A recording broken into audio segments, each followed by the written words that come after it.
GM guys, aujourd'hui on se retrouve pour une nouvelle vidéo où je vais clean, où je vais donner un avis, je vais clean le portefeuille d'un membre du canal Telegram. On commence dès maintenant. Donc déjà on voit que ce membre-là a déjà pas mal, il a un bon petit patrimoine en crypto, donc c'est déjà intéressant. On voit qu'il a plusieurs cryptos, etc. Donc on commence dès maintenant. Donc déjà on peut voir BTC, pour moi c'est ok, 20%, c'est le strict minimum d'avoir BTC, c'est intéressant. Je resterai comme ça, puis à la limite j'irai descendre à 10% au fur et à mesure du moment si le BTC commence à perdre un peu de la valeur et d'aller chercher de la surperformance dans d'autres actifs. ETH, pour moi, il en a beaucoup trop. Pour moi, il doit enlever au moins entre 10 et 15%, donc on va dire 10%. J'irai Rota vers du Sol, vers du Solana. Et ensuite, à la limite, s'il veut Rota un petit peu dans l'écosystème Ethereum, j'irai du coup, dans la bêta ETH et j'irai sur du Pengu ou des NFT, NFT, ETH comme Jirasan, et il y en a plein d'autres. Pourquoi je diminuerais massivement l'ETH? Parce que il y a moins d'attraction dessus, pardon. Il sous-performe BTC, Solana, BNB, il sous-performe beaucoup d'actifs. Pour moi, les frais de transaction entre la blockchain et ETH est trop. Plus personne n'utilise ETH. ETH, pour moi, il commence à être un petit peu foutu.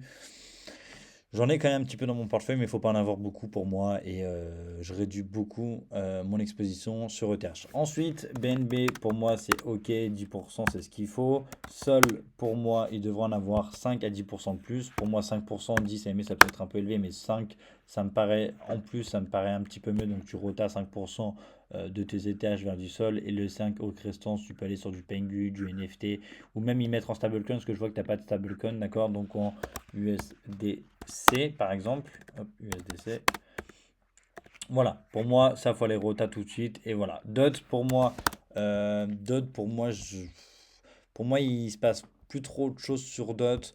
J'ai déjà pris un peu d'argent sur Dot. Maintenant, je trouve que tu devrais aller rota si tu veux rester dans la même narrative vers du NIR, d'accord? J'irai rota vers du NIR.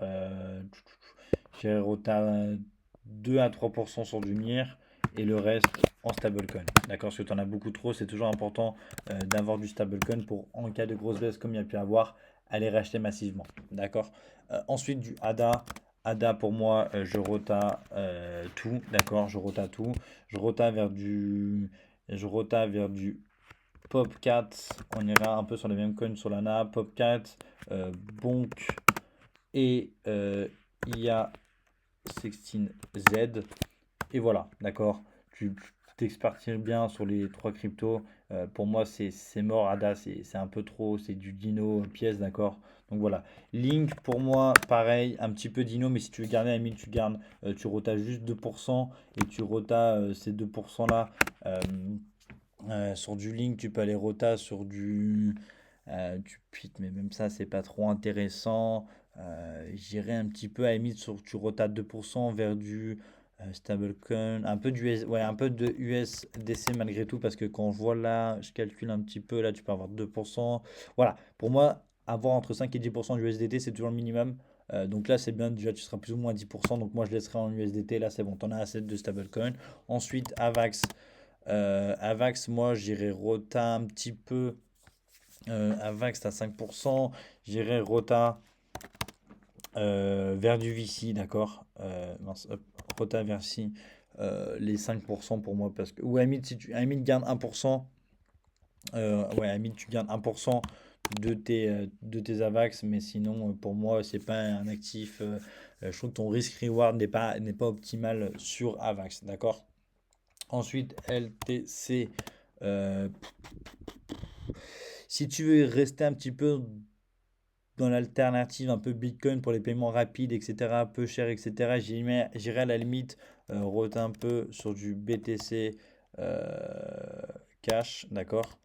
Sur du Bitcoin Cash, j'irai rota à 1 ou 2%, excusez-moi, rota, on va dire 2%, et ensuite VC.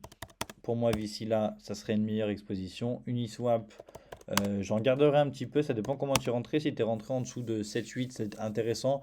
Moi, j'irai juste Rota. J'irai Rota 2%. Ouais, 2% sur du Bouliv, d'accord. c'est un même coin CTO, etc., que j'ai déjà présenté sur ma chaîne, que je trouve très intéressante. Et, euh, et c'est tout pour moi. Tu peux garder un petit peu, ouais, tu gardes 3% d'Uniswap, c'est peut-être intéressant, même si je pense tu peux aller faire mieux ailleurs, d'accord? Mais peut-être que tu es un amoureux d'Uniswap, donc je te laisse un peu d'Uniswap, mais je pense pas que c'est la meilleure chose. Ensuite, Polygon, moi j'irais Matic, du coup. C'est une crypto qui sous-performe, qui est pas intéressante, qui a plus d'attraction dessus. Moi, pour moi, j'irai Rota full sur du VC, ce qui ferait du coup un portefeuille en VC. Si on calcule un petit peu, voilà, donc déjà là, tu Rota 4%. Voilà, ça te ferait du VC à peu près entre quinze et 25%, c'est le minimum. Puis enfin, c'est pas le minimum, je trouve que c'est bien d'avoir 30, un peu moins de 30% de VC, c'est bien parce que ça te permet d'aller chercher d'autres rentes, d'autres classes d'actifs, etc. Donc c'est intéressant. Et ensuite, voilà, je trouve que donc voilà, moi, réalité un petit peu de ce feedback de portefeuille, je trouve qu'il y a un peu trop d'inopièces, d'accord? Mais c'est quand même un wallet que ça se voit que le membre est un minimum logique dans son investissement, d'accord? On voit qu'il a quand même des grosses cryptos avec des grosses expositions, donc ça c'est intéressant. Et après, on voit que sur des plus petites cryptos, il a moins de pourcentage, donc ça déjà c'est intéressant. Vous voyez, on va pas avoir du AVAX à 30%, donc ça déjà c'est très très bien. Mais voilà, je trouve que tu as un peu trop d'inopièces.